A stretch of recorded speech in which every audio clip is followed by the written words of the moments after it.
All right, ladies and gentlemen, good evening. Hope everyone is doing well.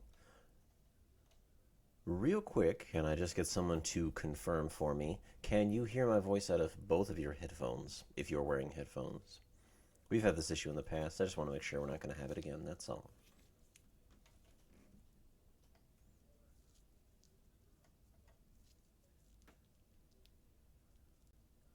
All right. Then let me just quickly. There is a solution for this. I just need to check one box.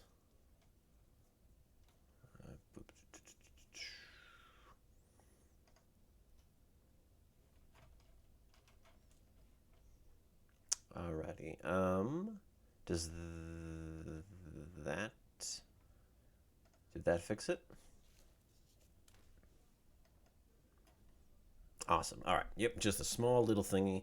Well, ladies and gentlemen, I'm so glad that all of y'all were able to make it out on this lovely Thursday evening. Hope everyone has had a great week. We're going to swing in and finish strong. So, hope everyone's doing as well as I am, and I hope you're doing well. Let's go ahead and get a little review in there. Oh, he's doing homework. Well, that's all right. That's all good. It's always good to make new friends. So, just a couple of ground rules for this time around, just little reminders.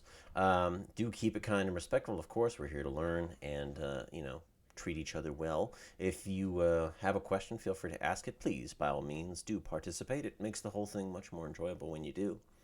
And last but not least, if you actually do have a sort of complex question that may be too difficult to type, we do have a Discord chat. You can feel free to jump in there and...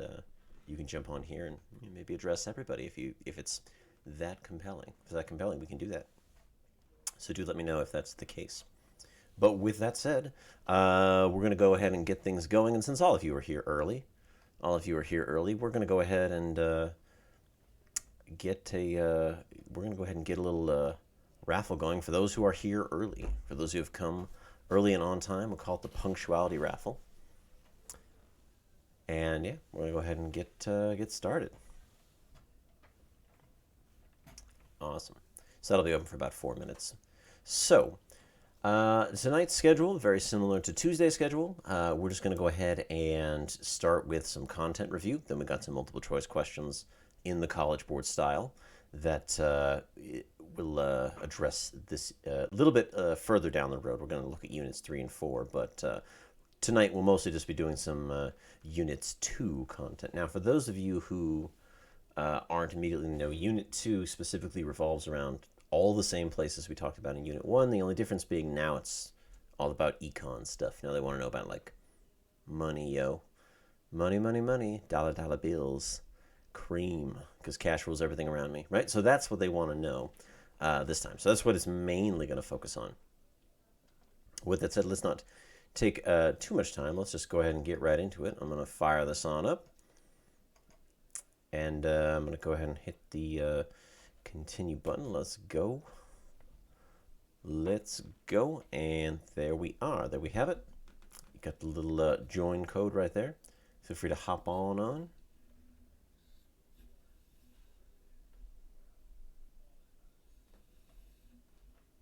And yeah, we're just going to have a nice time. We got about the same number of questions as last time. Nothing too different. But again, just because it's all the same places as last time, none of the locations are new. All the locations are the same.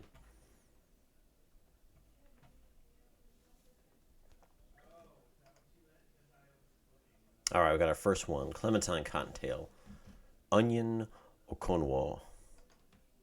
Like I said, I know that it's really tempting to use the to create your own names, and I sincerely apologize. I've had too many years of Mike Hawks and Mr. Ben Dovers, so I have to keep it a little clean. But we'll give it another minute or two, and then we'll go ahead and jump on in. We'll jump on in. Before we do, though, we'll go ahead and pick, we got another minute or two. For those who want to get in on a raffle, you can go ahead and do as such. Raffle will be open for about another minute. And then we'll close it and we'll get started. In other news, speaking of news you might have missed, did you know that there's a school district in New Jersey which has officially decided that snow days are no longer going to be a thing? Can you believe it? No more snow days. Because why? Anyone know why? I bet you can probably guess. If you guessed that it has to do with Zoom, you'd be correct. Because Zoom and the internet, now there is no more need for a snow day. Exactly. Online school. Thank you, Sujin30. Yes. Because of online school, now there's no more snow days. And you know what? I think that's kind of not cool, quite frankly. I think that's not cool. And you know why? Because if you live in New Jersey and you have to live there and everything that's in New Jersey, you deserve a snow day. Like, that is literally, it's literally like should be your inheritance, right? That's your birthright. You get snow days for having to live in New Jersey. That should literally be your birthright. I cannot believe that they would. Oh yeah, the bad parking account. I heard about that. For those of you who may not know, there's someone at our school who has set up a Instagram account that shows bad parking jobs in the school. The district apparently got very upset about this. Not really sure exactly. Not really sure exactly. I think it comes down to something about like showing people's license plates. That might be the issue. I don't really know. It's a good question, but they did send them a cease and desist letter. Okay, let's go ahead and get going. We got some more people. If you show up late, you can join at any time. The join code will be at the bottom of the screen. You just go to joinmyquiz.com. We're going to go ahead and get started, get it going. And we're going to also start us off by picking a winner once we get through our first question. Oops, there we go. Alrighty, so we got a map of the Silk Road, and which of these are Silk Road cities? Which of these would be a city you could find on the Silk Road? You might stop at if you were a merchant. What would it be? Let's see who's got it. Let's see who's got the Jews. Oh, Athena and Midori. Congratulations. Yes, it's all of them except Cusco now. Does anybody know why Cusco would not be on that list? Oh, they blurred the plates though? Oh, see, I didn't even know that. The bathroom shoes one? Okay, don't tell me things I'm not supposed to look at. Yeah, Cusco is in the Incan Empire. That's in the Americas. So yeah, clearly it wouldn't be on the Silk Road. Yes. All right, let's celebrate our good first question with a good first winner. What have we got here? And Squid Froggy, congrats! You're our first winner of the evening. Congratulations, congratulations. We're gonna go ahead and. Let's see, I think we can just reset the winners. Oh, yeah, we can reopen it for anybody who's shown up a little bit late. People can go ahead and enter. Let's get on to our next question. Yes. So, right. Oh, all right, next question. Booyah. All right, question number 2. When thinking about the Silk Road, what sorts of goods would you be most likely to find on the Silk Road as a whole? Would you find foodstuffs? Would you find essential goods? Would you find luxury goods? What would you find on the Silk Road? Let's see if we got the juice. Let's see if we got it. Ooh. Midori's still on top. Yes, luxury goods. Thank goodness. Thank goodness. That's a complex. You do occasionally see questions on the exam about like, oh, what kind of goods do you see on the Silk Road, right? And they try to trick you by throwing in things like, they'll talk about like food, or they'll talk about like grain or rice. But yeah, no, I mean it is different in different time periods. But in general, prior to the Industrial Revolution, most of the things that are traded overland, especially overland, but also overseas. Were usually done via, because they were so big and expensive undertakings, they got to make sure they make that profit. And so they usually only deal in very valuable things. So with a couple of exceptions, with a few exceptions in a few places, most trade you'd see before the Industrial Revolution would be in luxury goods, in very expensive, nice things that you can make your money back. With a couple of exceptions, like rice. The rice trade is always really big in Southeast Asia. Monetary instruments, aka moolah. How are you going to make that moolah? How are we going to make the money? Stick with the full question view so we can see.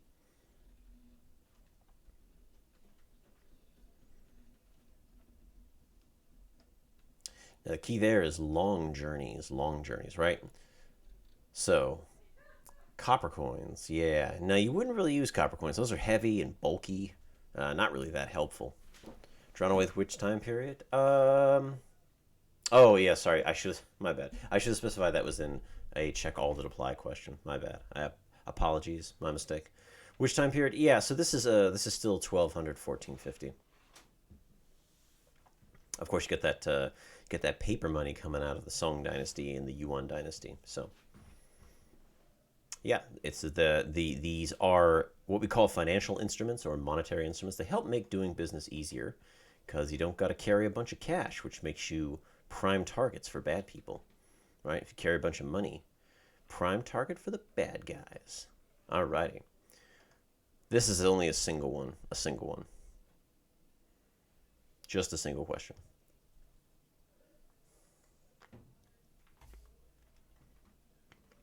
Flying cash. Ibn Arabi, I'm so glad you asked. Flying cash is an instrument that was fairly specific to China. And it was essentially you could pay somebody and they would give you a note. And then you take that note somewhere else and they would give you the money for that note. Right? So sort of like an IOU in a way. Yeah, so this question is designed to get at something that one of the consequences of lots of trade on the Silk Road includes the fact that if people are demanding stuff, there's just going to be more stuff, like Chinese iron production skyrockets, in part because there's so much demand for it.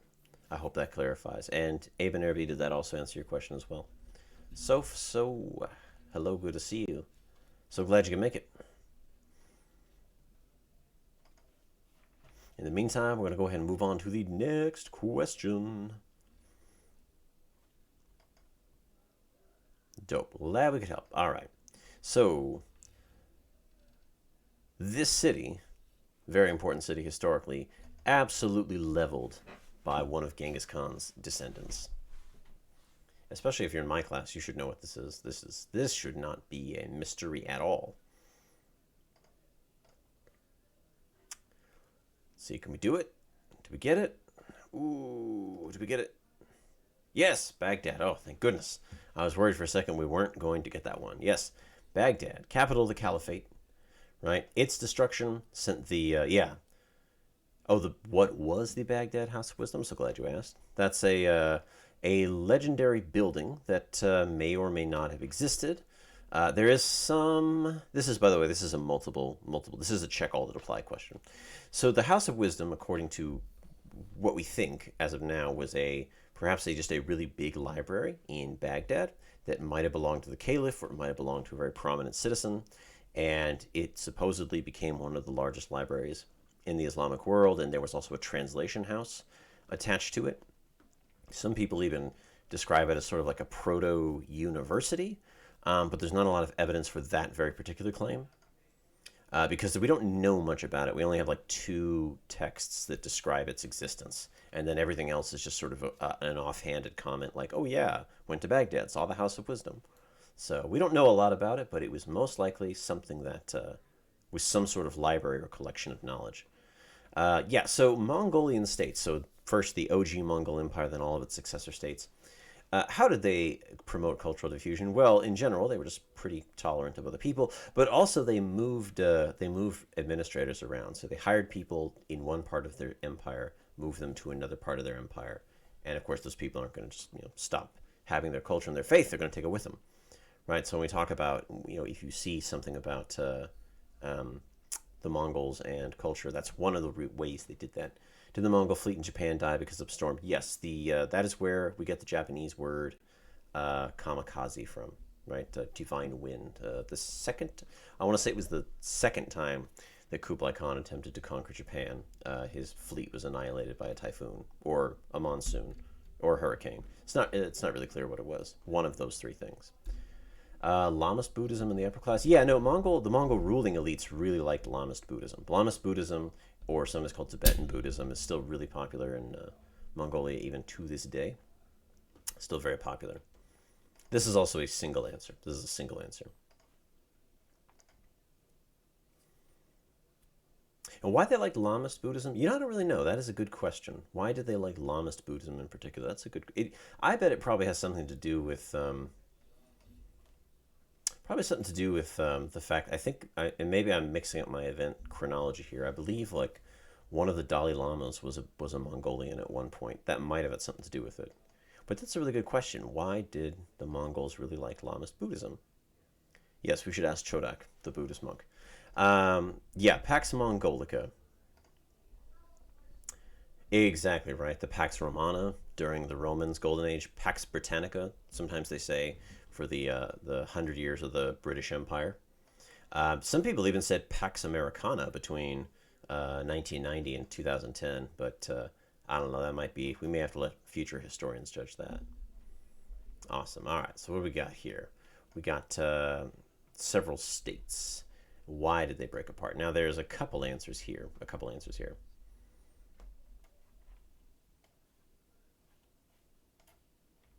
see if I move this over here. Hold on, we're adjusting the screen a little bit because it's okay, that'll work. Sorry, I was having issues where the screen was not tracking in real time. Okay. Yeah, I mean, in theory, there's a pax anytime you've got a big old empire. Yeah, so civil wars, of course, civil wars are the quickest way to topple your empire. But then also just the fact that the Mongol ruling system relied heavily on what we would call kinship systems, family members to be your generals. And even though Genghis Khan himself took a really hard line and tried really hard to eliminate tribal identity through his military organization, tribal identity is really hard to get rid of. And in the end, it just kind of stuck around, and you had little rivalries. Well, nepotism, see, that's the thing. We would call it nepotism, right? But, that's how Mongolian society, at least to my understanding, had been organized, was along the clan, right? So a group of families with a common lineage, we call it a clan, right? And so the idea was your clan is who you're loyal to. Now, Genghis Khan tried to disrupt all of that. He tried to create a new military machine that didn't rely on the clan stuff. But that stuff is hard. The prophet, the prophet of Islam, also tried to do that. He tried to break up Arab clan lineages, but he wasn't as successful with that either. The Ilkhanate fell because of Islam. I mean, they definitely dissolved culturally, like they lost their cultural identity because they adopted Islam. But I don't know. They didn't. Their empire was conquered. It didn't really fall. I mean, they didn't dissolve, but their empire was conquered by Amir Timur. Eben Arabi, I hope that clarifies your question. Also, this is from yesterday. Y'all better get this one. I'm going to be real sad if y'all don't get this one. I'm going to be so sad. I'm going to just be sad. Yes. Oh, thank goodness. Okay. Yes, and for anybody who may not have been here yesterday, these are monsoon winds. Thank you. Okay. I was going to say, I'm going to be real sad if we don't get this one. I'm just going to, you know what, let's stop it. Stop the review right now. I'm turning my badge. I quit. All right. Good stuff. Alrighty. So now we're sort of talking about Indian Ocean stuff. So the Indian Ocean is home to several important ship styles, types of ships. Now, hopefully one of these is really obvious, and maybe the other one you can get by proxy because you recognize it. But let's see what we got. Do we got it? Oh, got some time.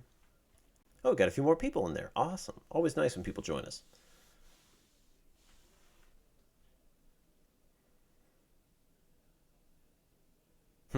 Well, little movement on the bottom there. Yeah, so let's see. Well, most people got the Dow. I mean, it looks like everybody got the Dow. That's pretty good, right? That's the low-to-the-ground ship with the lateen sail. Whereas the junk, if you've ever seen, well, any picture of, like, southern China, so, like, Hong Kong for a while, for, like, a couple of years in the 70s, it seems like every single picture of Hong Kong had one of those ships out in front of it. It's the sort of traditional Chinese-looking ship with a curved side as well as a rigged triangular scale. So The cog is like a northern European ship. It's not the Viking longship. It came after that, but it was just mostly used in northern Europe. So, and then the canoe has a presence in a lot of different places, like from Polynesia to South America. You get canoes all over the place. Now, these two ship types, why were they so popular? Because they were good at moving stuff and moving people. That's why. Awesome possum. All right, what do we got next? States that participated heavily. There's only one, by the way. It's only one answer here. It's not a multiple choice one. I mean, it is multiple choice, but it's only one answer. Get you one answer.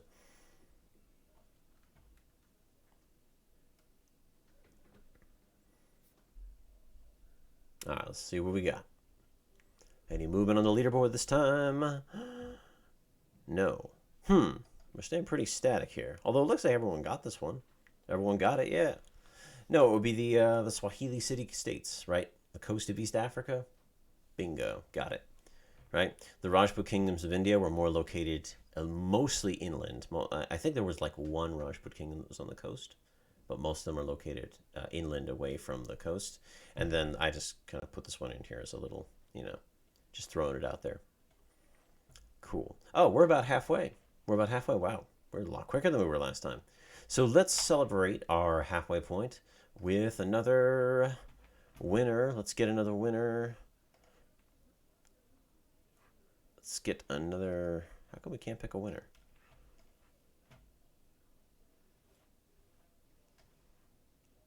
Oh, I gotta close entries. Okay.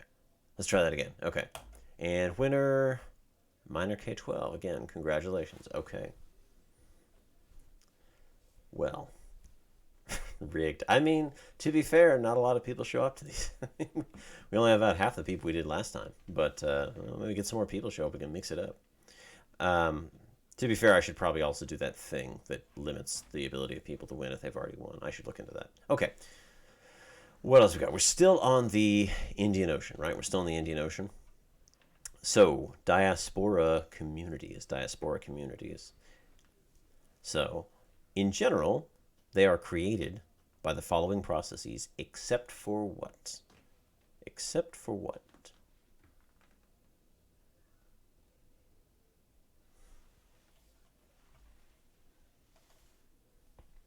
Let's see how we do.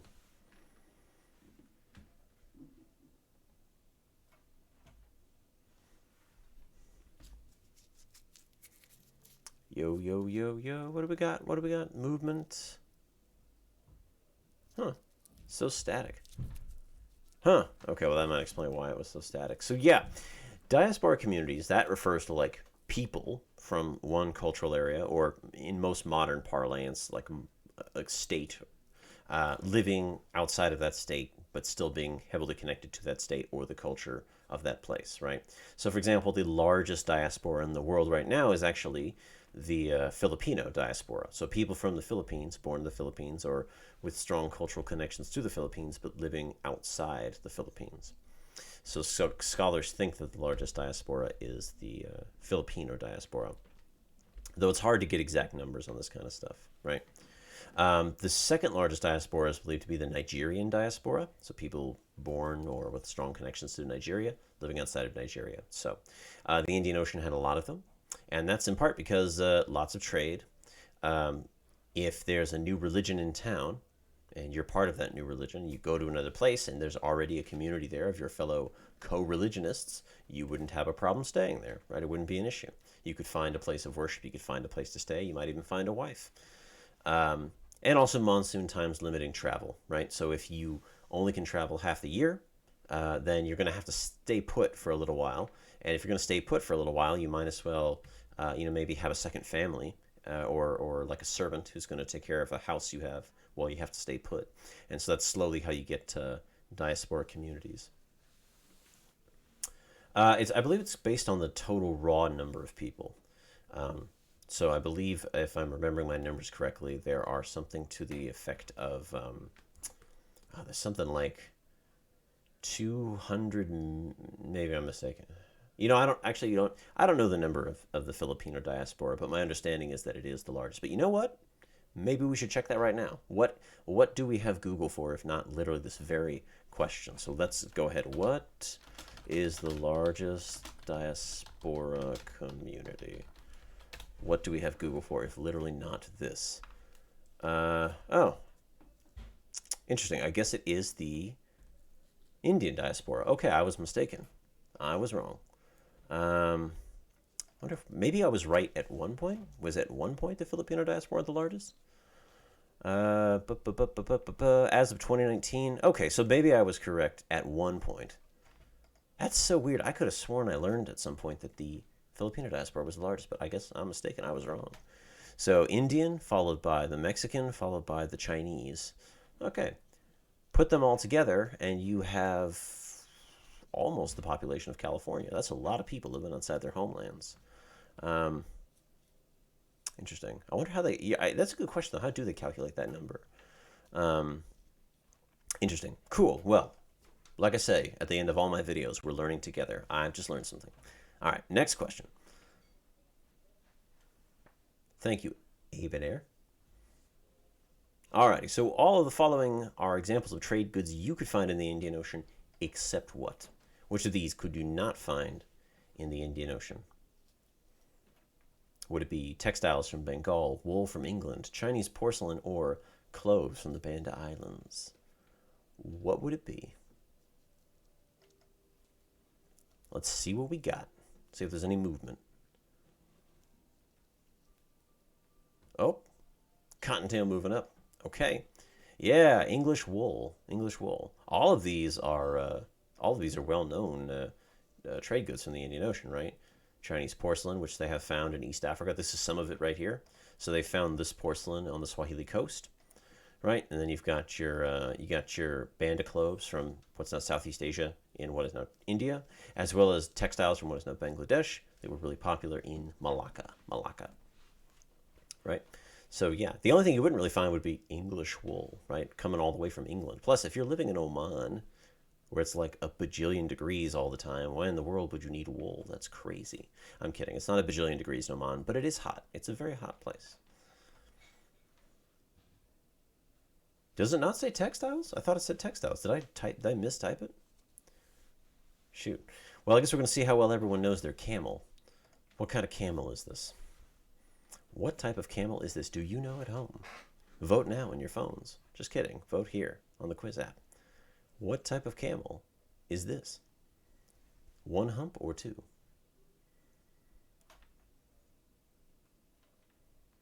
Yeah, no, what I'm saying, DigiAlex, is did I accidentally type text and not type textile? I thought I did. Oh, no, biology. Yeah, sorry, it's bio. Yes, this is a dromedary camel. This is a dromedary camel. You know how you know the difference between a dromedary and a Bactrian camel? Does anybody know? It's actually an amazingly easy way to tell the difference between them. Amazingly easy. Does anybody know? Dromedary versus Bactrian.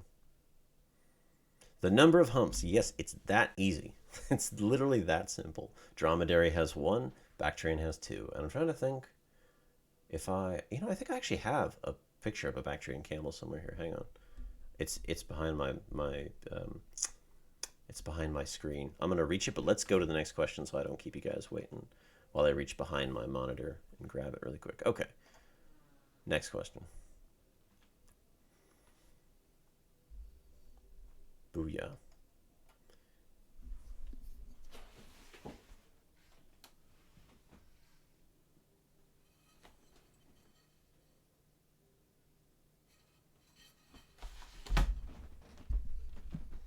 I do have a picture of a Bactrian camel.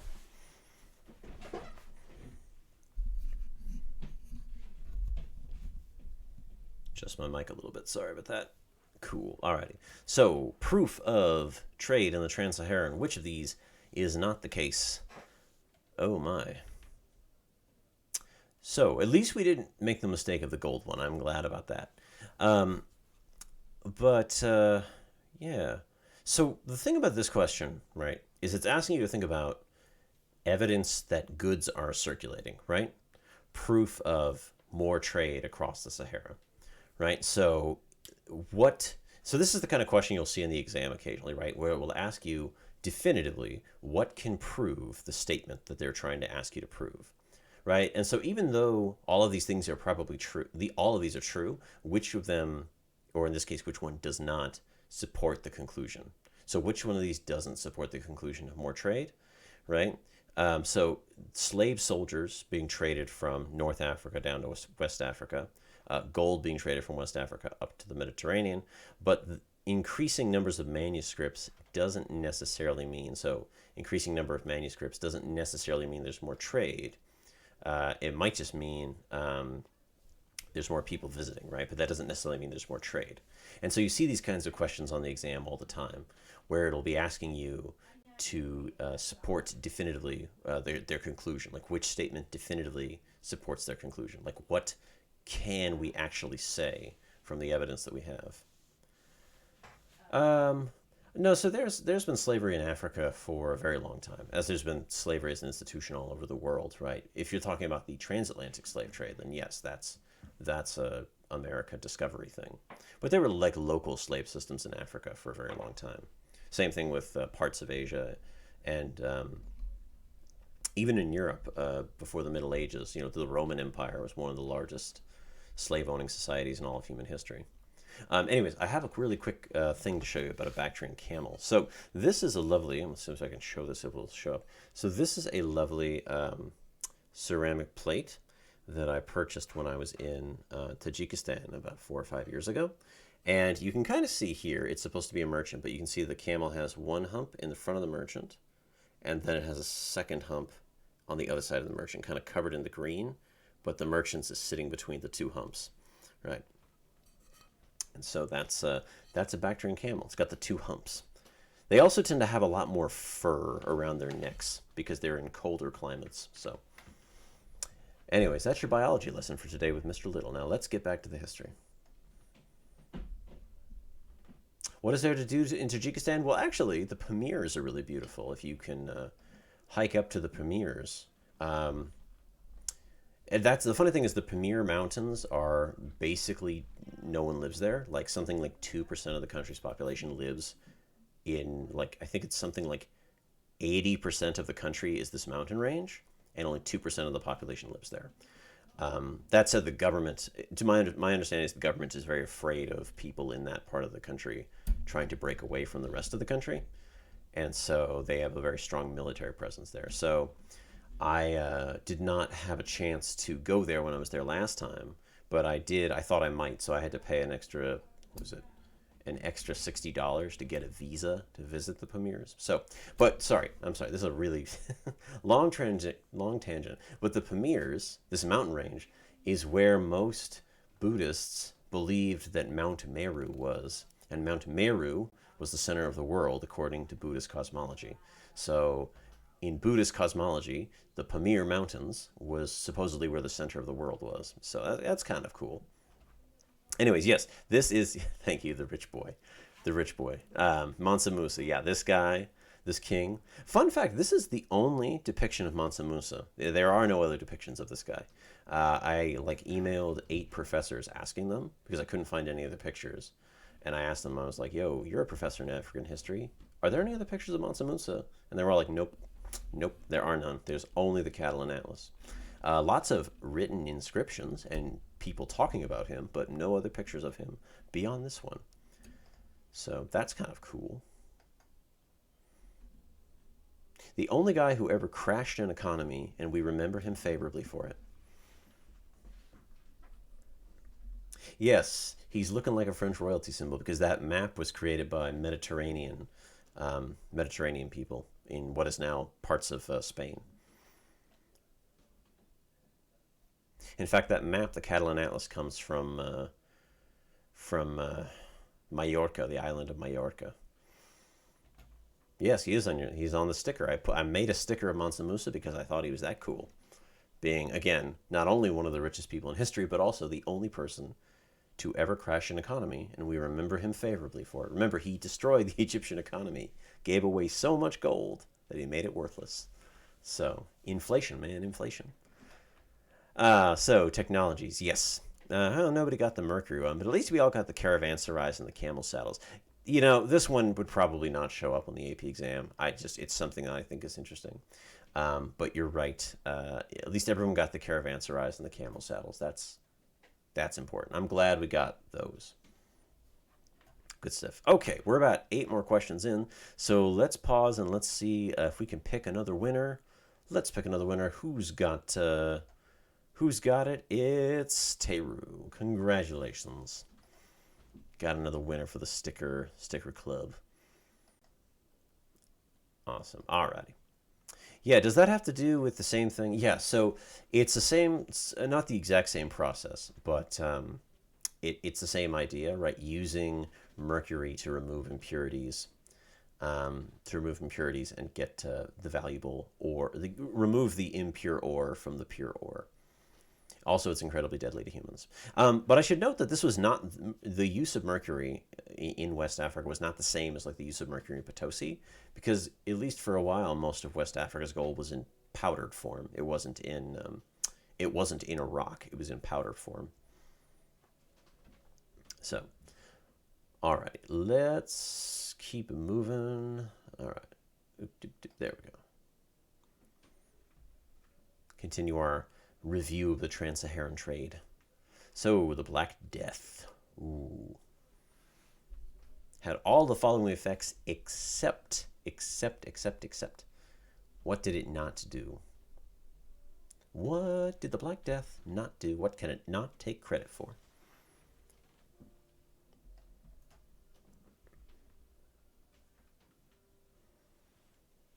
I hope we all get this one. I feel like you should get this one, no problem.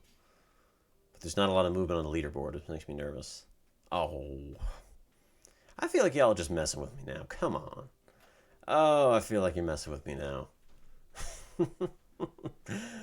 Jeez, the rise of the Mughals. When have you ever heard the Mughals being connected to the Black Death? When has that ever been a thing? Oh, okay, you didn't see the except. Come on. Oh, come on, guys. Gotta read a little closer. Well, no one ever said necessarily they got rights, but they were able to demand a little bit more money because there just weren't as many people making stuff.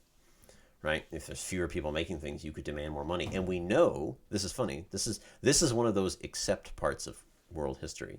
The only reason we know for sure people were demanding more money is because kings and rulers were putting out all these edicts saying, hey, if you're a shoemaker, you are not allowed to ask for more than this amount of money for your shoe, which just so happened to be the amount of money a shoe cost before all the shoemakers died. Right? So you had kings and nobles and royalty trying to be like, nope, nope, nope, you have to charge the same price. It's got to be the same price. Right? Not really not really sure how economies work, but that's you must pay the same price. So, fun thing. Now, the common people, a lot of those like shoemakers, were not writing this down.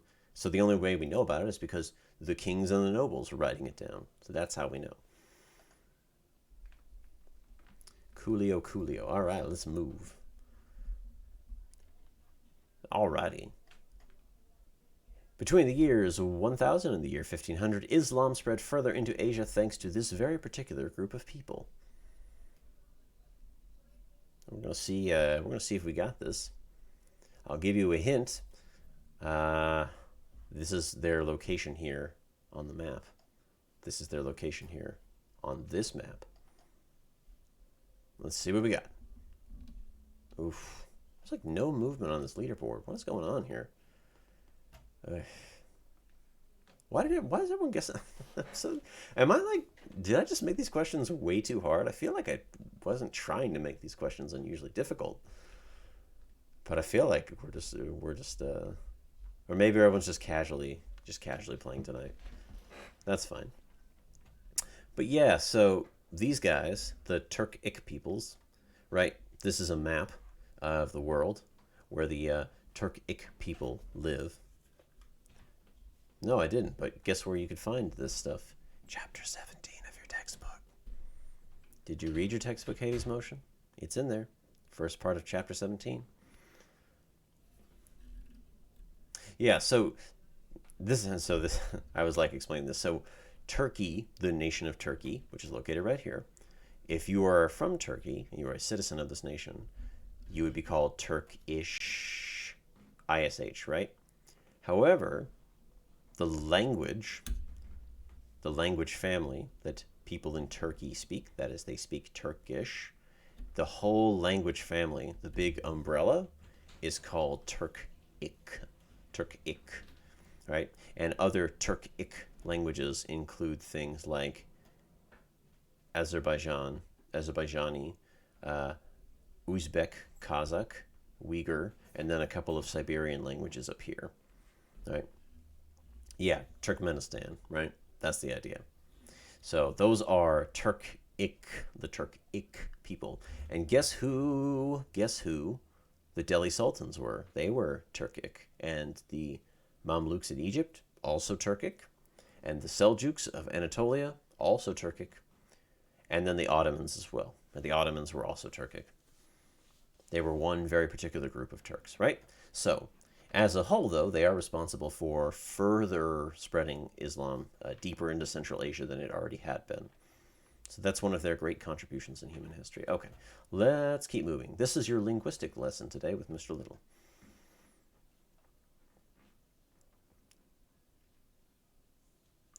Yo, trade routes in the Americas. We're just going to touch on this really briefly. When you compare them to Afro-Eurasia, they were what? So compared with Afro-Eurasia, that's the key phrase here.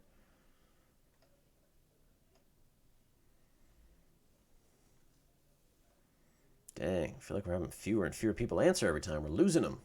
Gotta bust out my jokes. Any movement? No, no movement. Ooh, oh, thank goodness we got this one.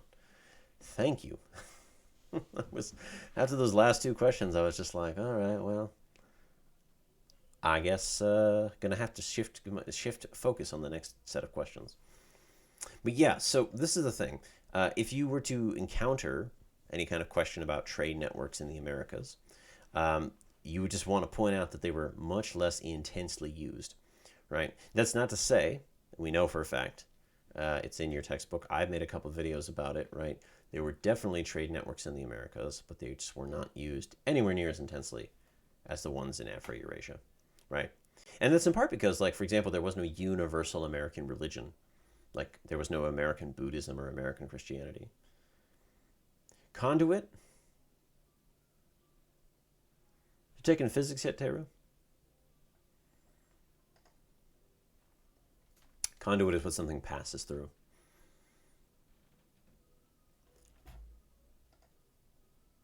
So, why did people travel a lot more during this time? Yes, it's a Minecraft thing with the red crystals, right? The red thing.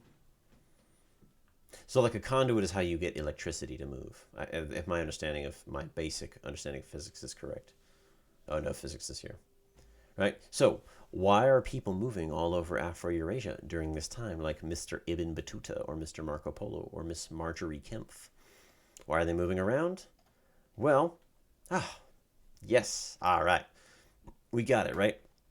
Between the Pax Mongolica, new travel technology, and the continued spread of universal religions, right? All of these reasons are reasons why people would continue to do their traveling, right? I thought about maybe doing this as an accept one, but I felt like I'd done too many accept questions up to that point, so. Dope, dope, dope. Alrighty, let's move. Alrighty, speaking of travelers, whose journey is represented here? Right, see these lovely, beautiful, pretty lines? Right, whose journey is this? These blue ones, by the way, these are rivers. That's not. These are just rivers, like the orange, the green, and the red. Whose journey is this? Whose journey is this? Oh, fingers crossed. Some movement. It's so... Okay, well, I was hoping that maybe we could use process of elimination here, but we know Marco Polo made his way from Europe to China, and that Ibn Battuta traveled throughout the Islamic world. But if you look very closely at this picture, you will not see either of those places. It kind of stops right here at what is now Israel and Palestine. Yeah, that's Ibn Battuta went a lot further than that. So this is a lady named Marjorie Kempf. She was a very, very, very, very devout English woman. And so her journeys, she went to a lot of shrines. Wait, it says Marco Polo is the right answer? Oh, crap, I put the wrong one in there. I'm so sorry. Congratulations to everybody who got Marjorie Kempf. Good work. Well, that's on me. That's my fault. Put it on me. Put it on me. Just for that. Just for that. Just for that, let's give away another sticker. Yay, drain away. That's my bad. That's my bad. I did that. All right, so if you put Marjorie Kempf, you are correct. She was a English Christian who went on a lot of pilgrimages. My understanding is she also wrote a book that some people think is like the first autobiography ever written. But of course, there's lots of books that claim to be like the first this or the first that. So, but apparently she was also a writer. She's very cool. Alrighty. We're almost done with this, just kind of pure content, and then we'll shift over and talk more about those multiple choice questions. So, food crops. All these food crops diffused in this time period, except. So which is the odd one out here? Is it bananas? Is it citrus fruits? Is it potatoes? Or is it fast ripening rice strains? One of these things is not like the other. And one of these things just doesn't belong. Can we get it? Can we get it? No movement on the leaderboard. Okay. Oh. Ouch. Ouch. This hurts. This hurts. It's painful. No, potatoes. Potatoes. Where are potatoes from, guys? Well, I didn't say this is it necessarily. That's a banana. That's a banana. The picture just goes with it. That's not necessarily a clue. Yeah, potatoes from Peru. It's from South America. It did eventually get to Ireland, though. You're absolutely right, but not until like the 1500s. So yeah, when we're talking about paying very careful attention to the dates, this is what we mean. We gotta pay careful attention to those dates. Right? All of these did move at some place. All right. Well, that's just how it goes. Okay. Next, I think we're almost done. Like this is the second to last one. So, why do foods move? So we talked about the foods that moved. Why do they move? Now, there's multiple answers here. Why do foods move? And I'll give you a hint that the one that isn't correct is probably the one that sounds the silliest.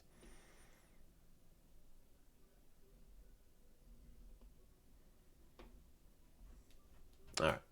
Tell me we got something here.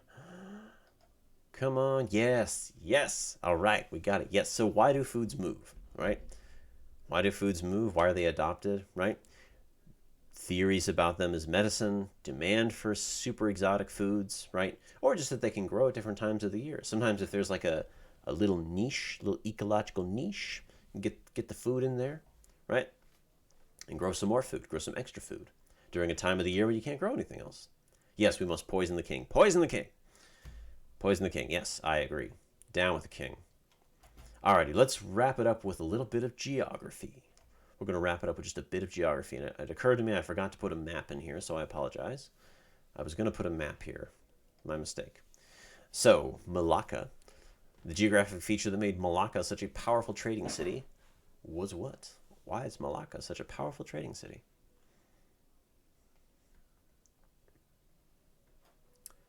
Let's see if we can get it.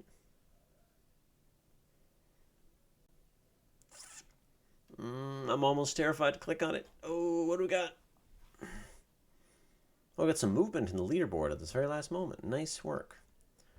Yes, the Strait of Malacca. Now, I apologize. I meant to put a picture in here. So let's really quick, just so you guys know what I'm talking about. Let's, Strait of Malacca. Just so you guys know what I'm talking about here. It's this thing right here. All right, so here's modern day Malaysia, and here's modern day, this is Sumatra, part of Indonesia, right? And that little strip of water in between there is called the Strait of Malacca, right?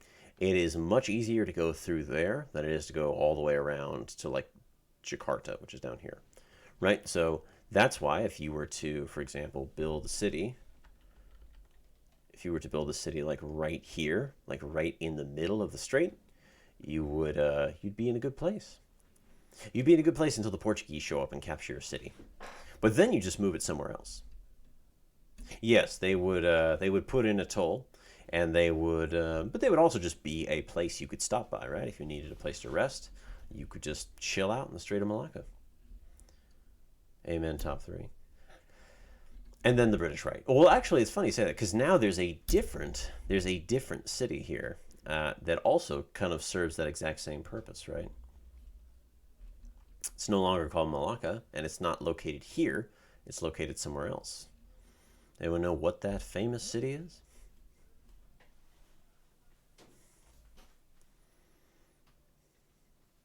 It's in the same general area. Istanbul? No, that's over in Turkey. Jakarta? No, that's a little further down this way. Kuala Lumpur? That's a little over here. Yes, it's Singapore. Exactly, right? So Malacca was here, right in the middle of the straits, but Singapore is down here at the other end of the strait. But same thing, right? It's a stopping point, and it's a major hub of business. So, awesome. Alrighty. So good job. Nice work. We'll end with a little geography there. So who made it up to the top three? Who's got it? Okay.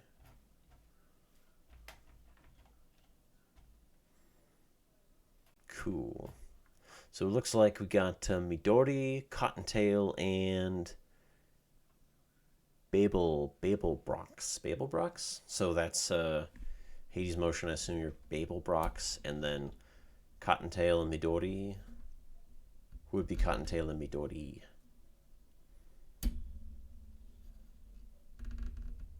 Cottontail and Midori. Well, if you figure out who you are. Alright, so Teru already got the sticker. Dope. And Abe and Arabi. Okay, so for making top three, you get a nice sticker set. Just feel free to reach out to me after the stream. We can get it going. Okay? Awesome. So that was some just nice content review. Get some facts down. But what I still also have, since we got about 20-ish minutes before to go, is I have some just some more MCQ practice. Now remember that. Well, actually, first, do we want to go over our same tips again, or do we want to just kind of go into it and have a look at the just have a look at it right away, or do we want to? Whoops! What happened here? Oops, that's weird.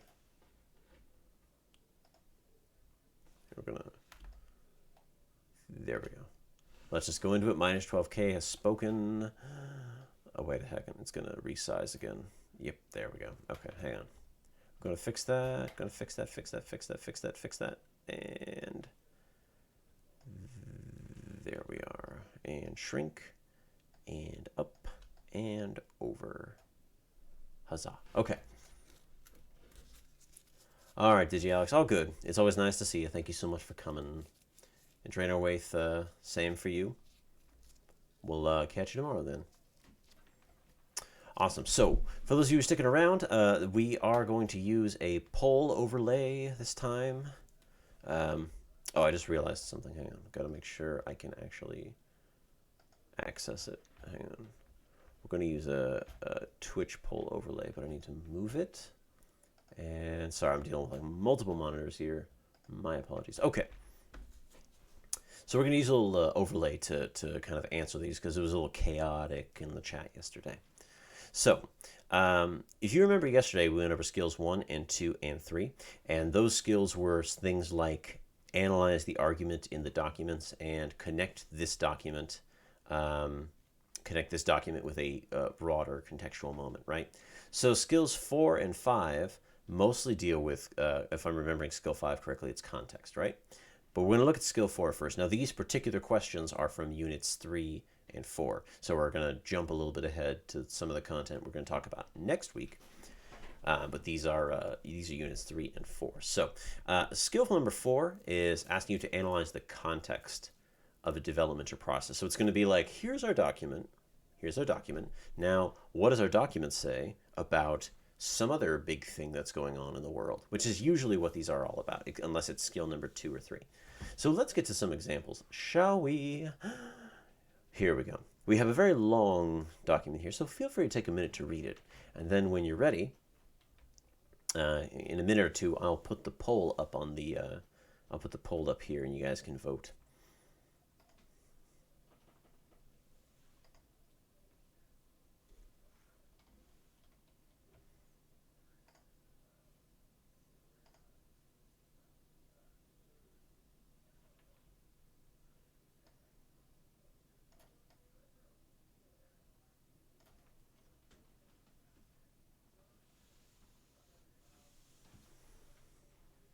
Also, we can read it correctly. It's not cut off. It's not too small. I can make it a little bigger if we need to make it a little bit bigger.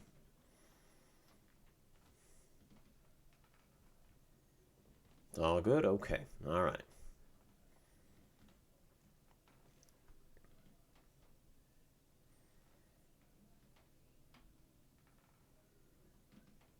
All right, we're going to give it about 30 more seconds to read, and then I'm going to throw the poll up, and we can just go ahead and answer on there. That was DigiAlex's recommendation, by the way. He's a very insightful recommendation that I do very much appreciate.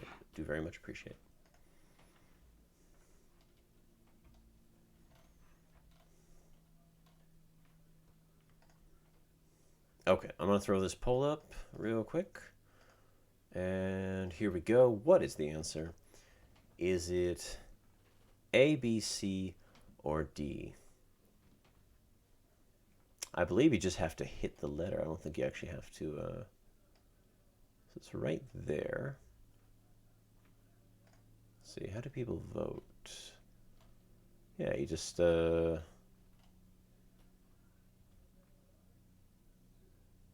we go.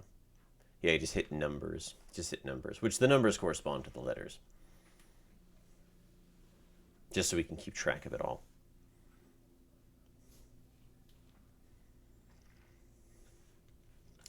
See if we can make it a little bit bigger. Yeah, that just looks funky. Alrighty, well, let's see how many users. We'll just go with the proportion of users. So yeah, okay. Well, that seems like a fair number of our users. We'll go ahead and call it. So the question asks, which of the following big changes, right, during that time period, same time period as the document, best demonstrates that the actions described in the passage failed to fully achieve their goals. So notice that this question is asking us like 4 different layers, right? You have our passage. It's asking you about some big thing going on outside the passage and how that big thing is connected to the passage, right? Specifically, how the passage demonstrates this big event. And so the answer is indeed C, right? That this whole passage about attempting to destroy this religion and replace it with Christianity, as can be seen from the literal fact of tearing down the temple and raising a cross in its place, clearly did not succeed because, syncretic religions, which maintained little tidbits of this original religion, managed to remain. It stuck around. There's actually a really great example of this you should always keep in mind when talking about Latin American Christianity. So hopefully somebody can fill us in on that while I reset the poll for the next question. All right. Whoops. And I'm going to reset.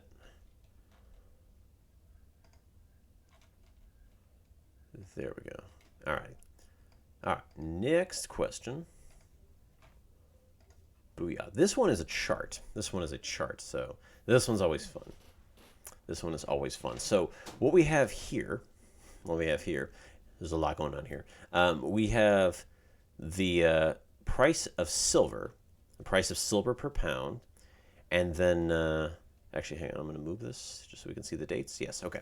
So on the left, on the y-axis, right? That's the vertical on the y-axis. We have the price, per pound. And then on the x-axis, we have the dates.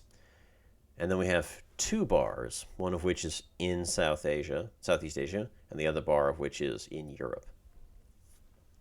Right. So the darker price is Europe, the lighter one is Southeast Asia. And then we have a couple of big events going on. There's a lot going on here. So feel free to take a moment and just take it all in. Take in all that beautiful, gorgeous data. Oh, hello, Mr. Data. I didn't see you there. Got all those numbers. Got all those bars. Calculations, derivatives, and a Cartesian coordinate plane. Oh my.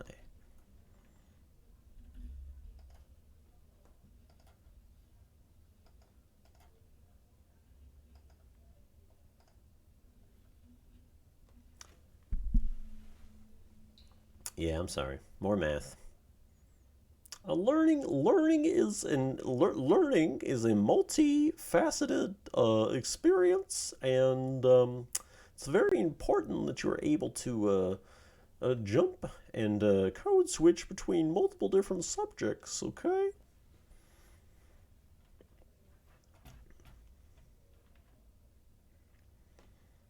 Tell you what, before we pick an answer to this question, let's pick another winner, shall we? Let's see. All right, Hades Motion, looks like you finally got it. Congratulations. Although technically you already won from the you already technically won from the game. Okay, let's get the poll up and let's see what you guys think answer-wise. Let's start the poll. Let's go. What do we think? On a global scale, which of the following most directly led to the expansion of the trade between Europe and Asia in the time reflected in the chart? So we've got the chart, and it's asking us about what event led to increased trade between Europe and Asia. Was it A, merchants' roles in exporting merchant manufactured goods or European manufactured goods? Was it B, the consistently high demand for European luxury goods among Chinese customers? Was it C, shifting balance of trade as a result of the circulation of American silver? Or was it D, the collapse of existing Indian Ocean trade networks? Let's see what we got. Ugh, my neck's a bit stiff. I apologize.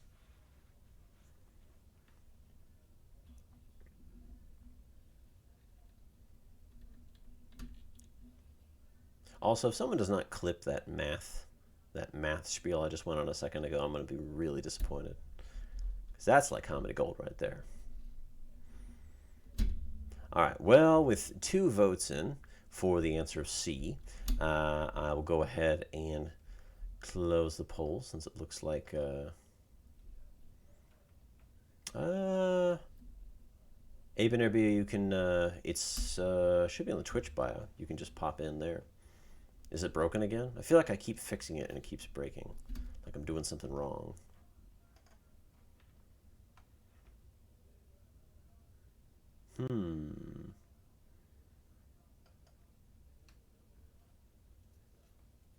Not served. Well, welcome to our stream. All right. Well, it looks like most people seem to think that the answer is C, and that is correctamundo. The answer is, in fact, C, right? Because when it's asking about a grand contextual change, right, what would shift the balance of trade between Europe and Asia? Well, one of the big things would be the shifting silver circulation. Shifting silver circulation. So, congratulations to those who put C. You definitely got it. Let's go ahead and we'll pop to the next question. But I hope, again, that we're paying and noticing that these very particular questions, they're asking about grander contextual events, right? So while you do need to know the info on the chart or the graph or the paragraph, it's also asking about broader contextual changes. So, bada bing, one more for skill number 4. Let me reset. Let me reset real quick.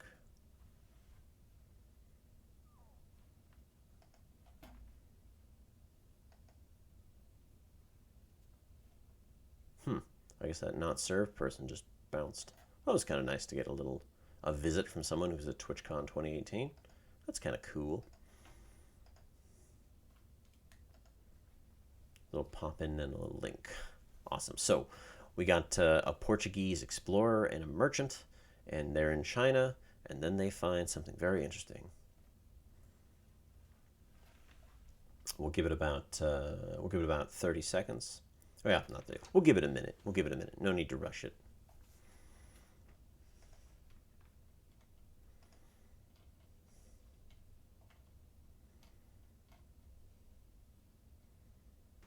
So Abe Nerby, it seems like you found it all right.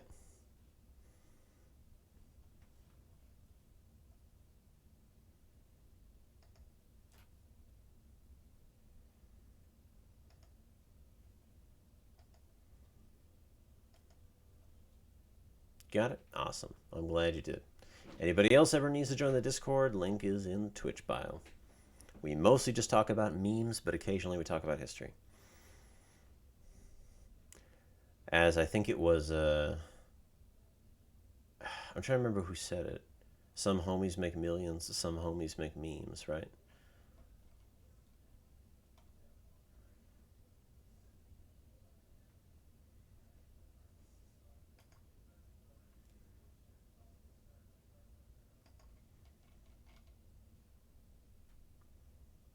Siraj Deep Gamer. Wait. Froggy, did you just change your name? Is that what that is? No, Squid Froggy's still here. When Siraj Deep Gamer get here? Dope. Alrighty, so question. Yeah, no, I just realized that wasn't you. So we got this Portuguese guy, Inez. He's describing which conclusion can you draw based on the passage, right? So we have this account where they go to China, they meet someone who's a Christian, which is a little bit surprising to them. But what conclusions about wider trends can we draw from this one very particular passage, right? So let me bust open the chat and bust open the poll, and you guys go ahead and tell me what do you think. What's the answer? Let's go. There we are. Oh, Siraj Deep Gamer, glad you could join us. Glad you could join us.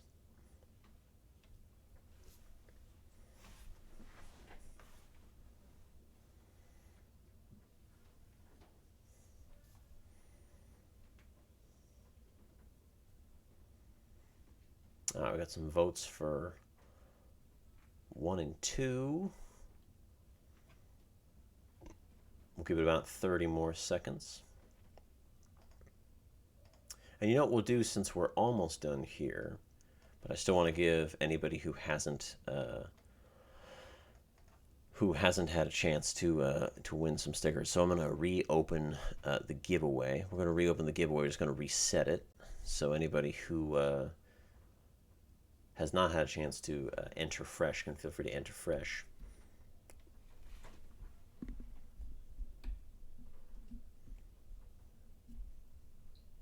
Alrighty, so it looks like the people have spoken in terms of their thoughts on this one, and I am delighted to inform you that in fact the answer is A. The answer is A, right? And that is the intense commercial contact led to a little bit of increased missionary activity, right?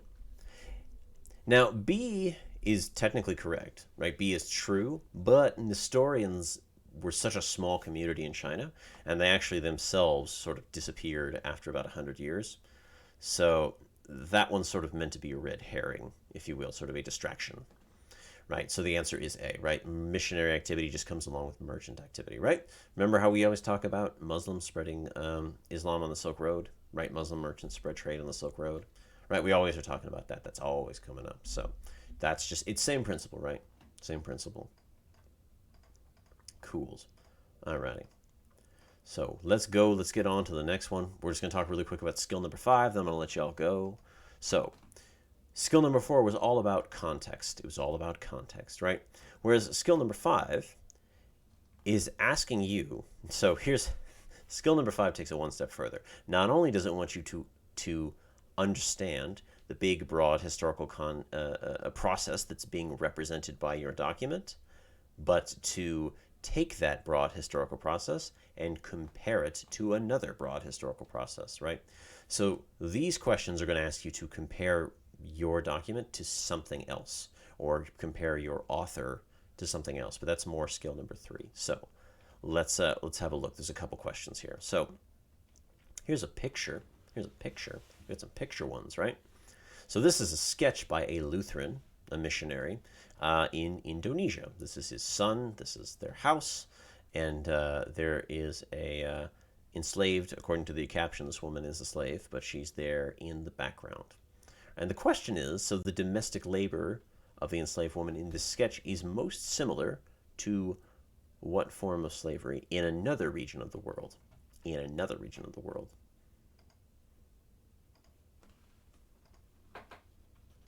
So this one's probably pretty short, so I'm just going to open up the poll and we'll go at it.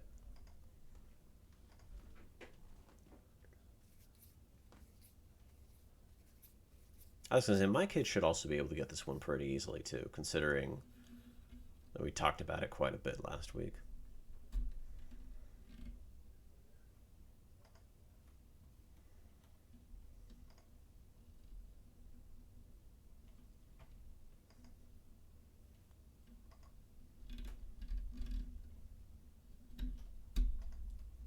All right. Well, we got about half of all respondents. Oh, Suraj, you gonna dip? Let me let's just see if you can let's just real quick see if you can get a wait, what the heck? Why can't I pick any? What happened? What happened to my raffle? That's weird. I'm sorry about that. Okay, real quick, we'll just go ahead and get you the, oh, my light died too. That's why it got dark all of a sudden. Okay. Yes, the answer is A. For those of you who put in A, number 1, absolutely correct. Absolutely correct. All right. I got 3 people entered, and I'm going to quickly pop to the next question, and then I'll pick a winner. Here's another graphic. Have a look at this one. What do you do with the tickets? Why, I pick a winner right now, and Kesu. Congratulations, Kesu. So if you stick around a little bit longer, I'll give away one more time at the end of the stream. But if you got to go, I totally understand.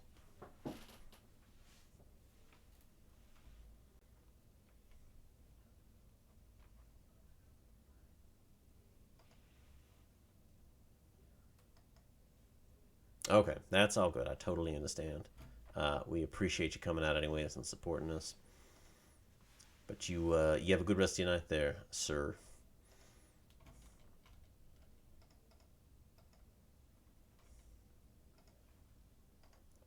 All right, so here we have this poll.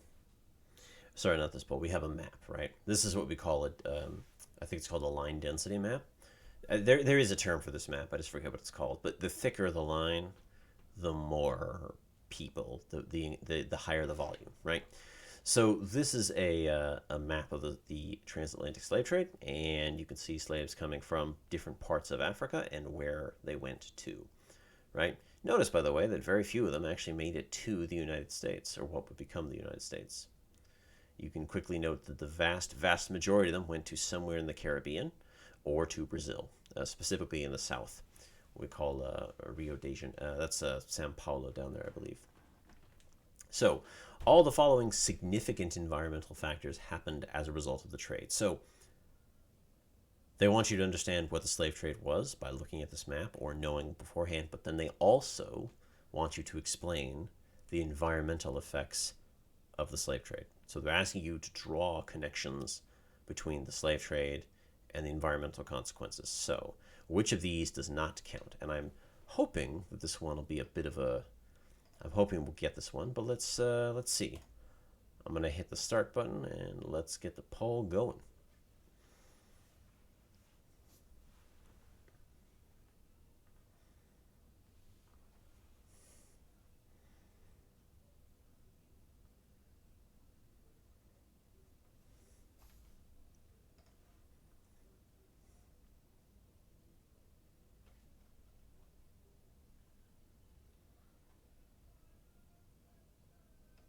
Hmm.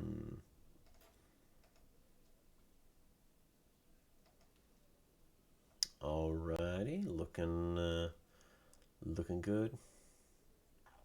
See you tomorrow, Hades Motion. Just don't forget to reach out to me. I mean, you got the sticks, so just don't forget to ask me about them. All right. Well, it looks like we all guessed D, and that is absolutely correct. It is D, right? So of all of these particular possible answers, right? D, best one, right? Because that's talking about the exploitation of fossil fuels, aka gas, aka the thing you put in your car. And that clearly is not what slaves were mostly being exported to the Americas to do, right?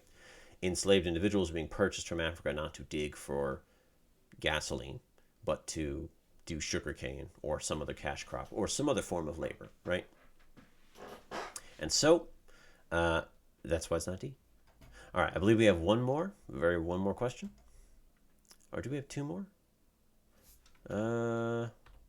We got one more text question, and then we'll call it a night because it's getting close to 10. I don't want to kind of keep this at exactly 90 minutes. So Zacatecas, which, by the way, this is where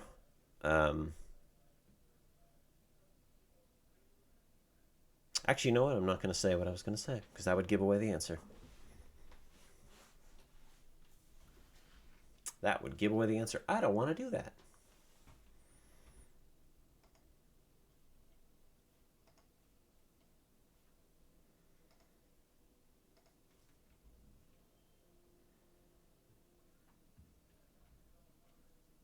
Minor 12K, did you just join the Discord twice? How does that happen?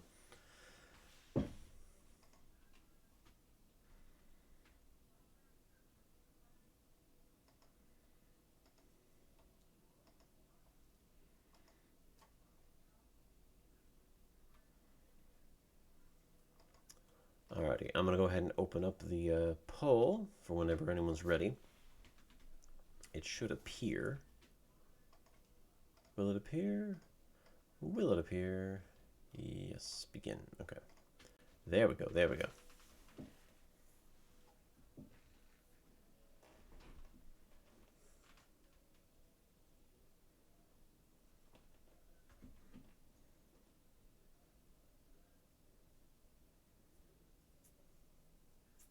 There's a couple of very notable red herring answers in this one, where they're actually really trying to get you.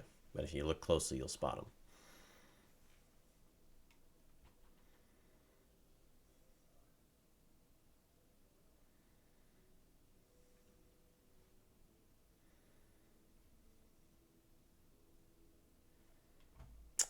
Let's see. It's about half of all. It's about half of all people voting. We're a little more evenly split on this one than we have been on some of the other ones. Interesting. I think this might be the first time. This might be the first time that we actually got it wrong. Oh no. This is the first time. Oh, this is the first time we got it wrong. Oh no. Oh no. Oh no. We got it wrong. That's okay.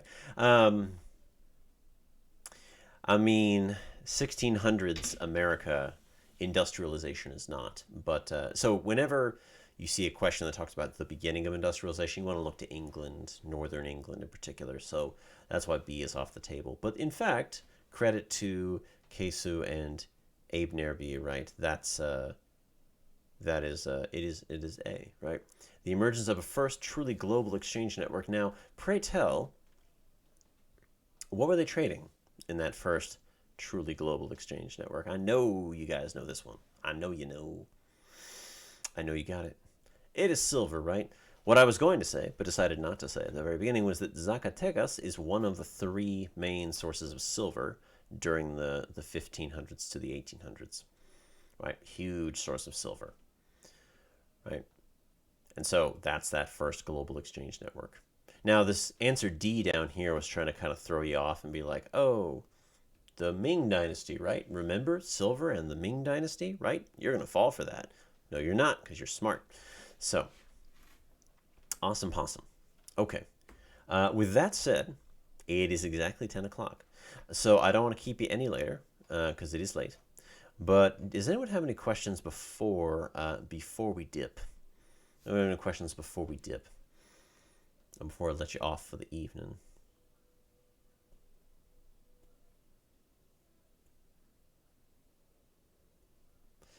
If you want a sticker, you would need to reach out to me after the stream is over. Speaking of which, we need to get another winner up in here. Ah, Abe Nebby, congratulations. So if you win a sticker, then just reach out to me after the stream. Just shoot me a message, or if you're one of the students where I work, you can just come find me on campus. Good stuff. Good stuff. Okay. Well, so each MCQ on the actual AP exam consists of 55 questions, and you have 55. No, it's 55 questions, and you have 55 minutes, which means you get about 1 minute per question. That's a little intimidating, especially when many of the questions look exactly like this one, like they look just like this one, right? However, the trick is, and this is the secret, you just have to time it in the sense that you watch the clock, and some questions you'll be able to get easily. You'll just see and you'll know, done. Some of them be a little bit trickier, and maybe you need like an extra minute or two on them. Although I would say to not take more than like 3 minutes, absolute max on any question, right? And it's better to try them all than to leave any unfinished. It's kind of like the SAT in that respect. But the other good news is you can probably miss up to about 40% of the MCQ questions and still be in a pretty safe zone to pass the exam. So it's not necessarily something you got to worry about too much. All right, but with that, I'm going to go ahead and let y'all go. Thank you so much for coming out. And we are going to be back next Tuesday to go over Units 3 and 4. So we're going to talk about gunpowder empires. We're going to talk about conquest. We're going to talk about sailing expeditions. So we're going to have a good time. But that's next week. We're going to go Units 3 and 4. And we'll have a couple of other different activities to go with it. So with that said, everybody have a great night. And if you missed any part of this, the replay will be up on YouTube probably within a day or two, if not by the end of the day. Oh yeah, I'm going to unwind tomorrow and probably play some PUBG, or maybe Soma. I don't know. We'll see. We'll see what I do tomorrow. Because boy, if these weeks aren't busy. But have a good night. Have a good night.